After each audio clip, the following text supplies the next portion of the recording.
closet is bursting at the seams and you have too little space, if you wish you had the time to keep it neat and clean, and if you can imagine how nice it must be to have one of those beautiful spacious closets that's always neat and tidy and light and open, but it's not for real people, right? Then I'm convinced this video is for you. My closet was a mess. It was overcrowded and I didn't have the time to sort it out, to keep it neat and tidy. I had too much clothes and it made me miserable. I knew I had to do something about it, but I just didn't. Until one day, by accident, I came across a video that motivated me to do something about it, and I went full blast. And the outcome was astonishing. But what surprised me was not the transformation of my closet itself, and that I had much more space than I thought I had, and how easy it was to keep things tidy, but really how it transformed my life, how it changed how I dressed, and it inspired me to also organize other areas of my life, and how great I felt every day. I walk into my closet and it just gives me a lift and a boost. It was amazing. It is amazing. I am so thrilled with the outcome that I just want to share it with everyone. I simplified actually the method to do this for my interior clients, and they love it. It is changing lives, and I'm so excited to share it with you. This is how it works. Welcome to Design Do's and Don'ts. My name is Mia, and I'm here to help you make healthy decisions about your interior so you can thrive. There are only 3 steps to complete closet bliss. It works like this. So your closet is overcrowded, and that's why it's untidy. And so you need to get rid of stuff, you need to let go. That is the first thing. Easier said than done, right? I know it's not easy to let go of things. And in any way, how do you know what to keep and what to let go? Well, that's the second step. Is it helps when you understand what type of clothes you need to wear for your body type that would really accentuate your best features, and only keep the things that make you look and feel good. And then the third step is if you can master a method to fold and pack your clothes in a way that saves space and time, so you can find easily the things you need. So let's go through these steps in a little bit more detail. So the first step is to celebrate your body shape and discover what works best for you. So we all come in different shapes and sizes, lengths and widths, and that is okay. I mean, just imagine how terribly boring it would be if we all were exactly the same shape and size. So if you can understand how to select clothing that would complement your body shape, and know how to use line, color, shape and proportion to create a balanced silhouette, you will be able to accentuate and draw attention to your best features, those parts of your body that you really love. So for instance, if you have a round shape, your waist is a little bit wider, then your goal would be to draw attention away from that part of your body and rather focus on other areas. For instance, maybe your beautiful face. You want to maybe show a bit of your cleavage and you want to draw attention to that. You probably have beautiful legs, so you can bring attention to that. And you want to layer your clothing to create long lines in order to take the eye away from the wider waist and bring layers and length to that. So you can wear beautiful accessories and necklaces, earrings, do something fun with your hair, wear colorful leggings or pants and shoes. you want to draw the attention to those parts of your body. If, for instance, you have an inverted triangular shape, in other words, your upper body is wider than your hips, you want to bring the attention to your probably good waist that you have, and you want to flare it out to the bottom. So once again, you want to wear rather darker clothes on top. You want to have V necklines and create a bit of length there. You want to wear scarves in the length. You want to wear A-line skirts and bootlegged pants. You want to wear small collars. If you have a pear-shaped body, then you want to bring the attention to the upper part of your body.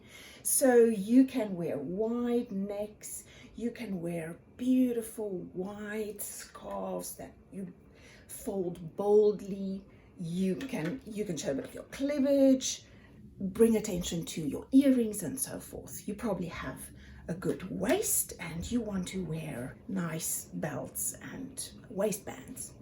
And once again, create length with layers of long cardigans and so forth, and maybe a short jacket over that to bring back the attention to your beautiful upper body. And so there are wonderful tricks that you can do to create illusions with your body shape. If you want to be taller and seem taller and slender, or if you are tall and you don't want to look too big, there are magical tricks we can do with clothing that will create a beautiful body silhouette and, as I said, bring attention to those parts of your body that you love. The next step is to keep only those things that make us look and feel good and to let go of the rest. And to me, that was very hard because it is an emotional process. You know, we often spend a lot of money on things we don't wear, and then we feel guilty and we hold on to it because we still want to get value out of this, and we hope if we, sometime we're going to wear this and get good value out of this. Another reason why we hang on to things is because maybe we got something for a gift and we didn't like it, but we feel guilty about it. Now, I'm giving you permission. It's okay to let go of things that you were given as a gift that you don't like or find useful. It is not about the gift. It is about the act of giving. So treasure your relationship, thank the person for the gift, and just give it away to someone else who may find it helpful and useful. It is not going to tarnish your relationship with this person. It is okay. And another reason why we hang on to things that we shouldn't or that are not useful to us anymore may be sentimental. So it may be things that we love to wear, or it has a special connection for us. And the way to think about this is holding on to these things. Does it help you attain your goal of having a simplified and easy closet, or is it holding you back? So thank the item for the use and it has given you, and let it go. So what you want to do is you want to start with a clear closet. You want to really ideally take everything out of your closet, but that is not always very practical. So you can start with a certain section. I like to start with shelves and drawers, simply because it is such a big change and so satisfying to see the end result. So you're going to take everything out and you're going to make a heap of it.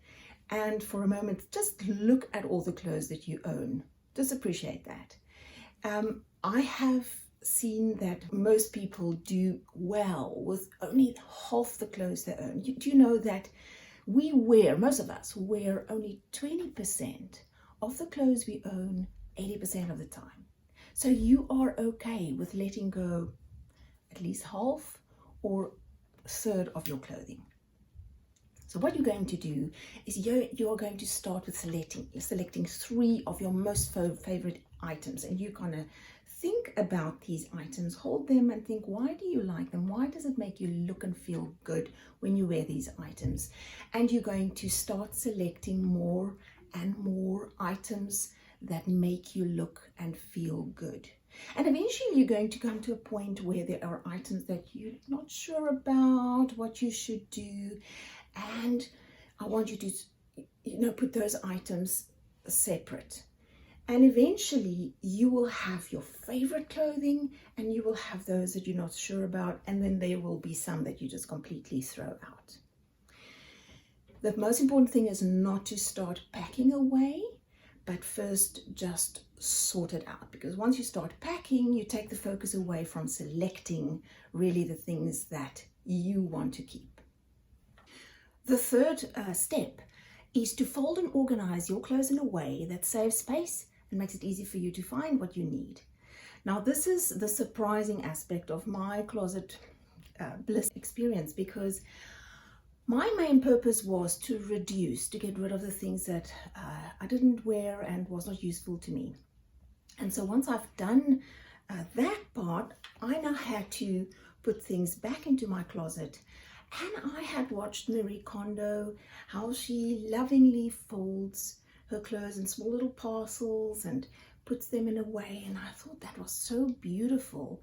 But for me, it is impractical. I am not the type of person who would go to that extent to fold my clothes. In fact, folding and putting laundry away is one of my least favorite chores. And so I'm definitely not going to do that. But I know how to put my clothes away. And anyway, and so I thought maybe I'll just do it this one time just for the fun of it and see how it works.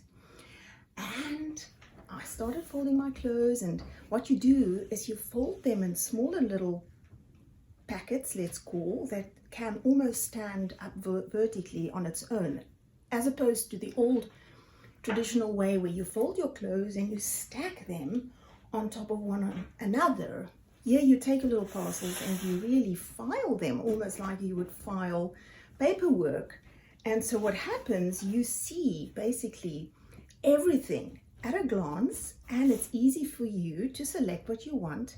It leaves a little opening, and so when you're packing away, there is a specific slot where your clothes go, and it is just so simple and easy. It saves space and it saves time. But what, to me, the most surprising thing was, as I finished this process, and when I was done with my first drawer, I had so much space left. I couldn't believe it. I called my husband and said, come and have a look at this. You're going to not believe how much space this is saving. I can't explain it, but it is true. And there is no way that I can ever go back to the old method of folding and packing.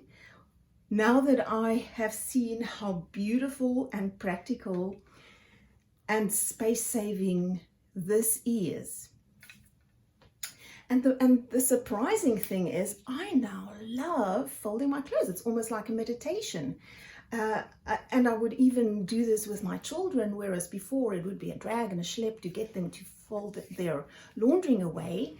We've now started doing this together, and it's a wonderful special time with them. We fold and we chat away and talk about all sorts of wonderful things, and before we know it, the laundry is packed away and we had a wonderful conversation.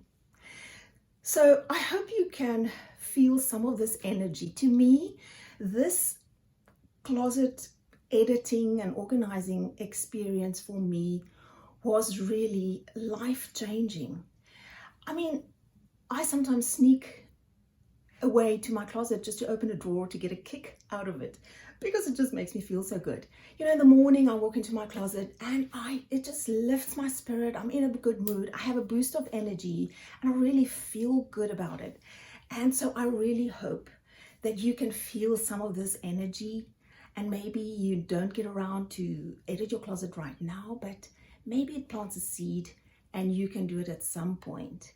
So if you have a question, or you found this helpful, or you want to comment on something, please do that below. I would love to hear from you, and I hope to see you in the next video.